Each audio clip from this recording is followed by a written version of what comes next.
ಇನ್ನು ಬೆಂಗಳೂರಿನಲ್ಲಿ ಮತ್ತೊಂದು ಬೆಂಕಿ ಅವಘಡ ಸಂಭವಿಸಿದೆ. ಬೆಂಗಳೂರಿನಲ್ಲಿ ಕಾರ್ಖಾನೆಯಲ್ಲಿ ಕಾಣಿಸಿಕೊಂಡಿರುವಂಥದ್ದು ಇದು ಬೆಂಕಿ. ಪೇಪರ್ ಬಾಕ್ಸ್ ತಯಾರಿಕಾ ಕಾರ್ಖಾನೆಯಲ್ಲಿ ಅನಾಹುತ ಆಗಿದೆ.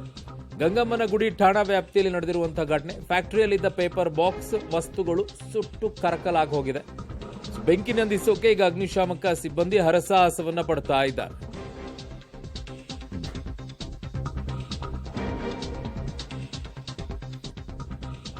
ಬೆಂಗಳೂರಿನಲ್ಲಿ ಒಂದು ವಾರದ ಹಿಂದೆ ಅಷ್ಟೇ ಒಂದು ಅಗ್ನಿ ಅವಘಡ ಸಂಭವಿಸಿ ಈಗಾಗಲೇ ಅದರಲ್ಲಿ 5 ಜನ ಸಾವನ್ನಪ್ಪಿರುವಂತಹ ವರದಿ ಆಗಿತ್ತು. ಅದಾದ ನಂತರ ಈಗ ಮತ್ತೊಂದು ಬೆಂಕಿ ಅವಘಡ ಸಂಭವಿಸಿದೆ. ಇದು ಪೇಪರ್ ಬಾಕ್ಸ್ ತಯಾರಿಕಾ ಕಾರ್ಖಾನೆಯಲ್ಲಿ ಆಗಿರುವಂತಹ ಅನಾಹುತ.